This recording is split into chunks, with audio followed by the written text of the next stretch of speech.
Hi guys, welcome back. So this is not a skincare video. This is regarding a true angel, Alan Sherin Abraham. ഇപ്പോൾ ആ പേര് എല്ലാവർക്കും അറിയാമായിരിക്കും. ആ 10 months ഉള്ള ബേബി, ആ ബേബിയുടെ ഓർഗൻസ് ഡൊണേറ്റ് ചെയ്യാൻ ആ ബേബിയുടെ ലൈക്ക് അച്ഛനെടുത്ത ആ തീരുമാനം, ആ ഒരു ഡിസിഷനോടുള്ള എൻ്റെ ഒരു റെസ്പെക്റ്റും ഒരു കടപ്പാടുമാണ് ഈ വീഡിയോ.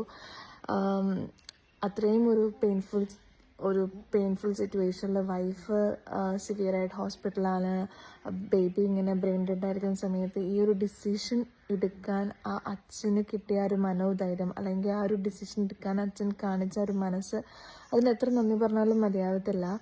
ഈ കേരളം മൊത്തം അദ്ദേഹത്തോട് കടപ്പെട്ടിരിക്കുന്നു. അദ്ദേഹത്തോട് നന്ദി പറഞ്ഞിട്ടുണ്ടാകും already, but then as a mom I thought I have a responsibility to say thanks. I'm gratefully thanks. ഇങ്ങനൊരു ഇതാർക്കും ഉണ്ടാവാതിരിക്കട്ടെ ലൈഫിൽ. അപ്പം അതിങ്ങനൊരു ഡിസിഷൻ എടുക്കാൻ നിങ്ങൾ കാണിച്ച മനസ്സിന് it's truly inspirational. I M gratefully, എൻ്റെ ഒരു ഹൃദയത്തിൽ നിന്ന് ഞാൻ നന്ദി രേഖപ്പെടുത്തുകയാണ്. ആൻഡ് ഓൾസോ നമ്മുടെ എല്ലാവരുടെയും ലൈഫിൽ നമ്മൾ ഇത്രയും ബിസി ആയിട്ട് പോയിക്കൊണ്ടിരിക്കുമ്പോൾ just take a 1 or 2 minutes just to give some prayers to the baby for her soul to rest in peace, and also for the family to have that enough strength to cope up with this. Let God bless you.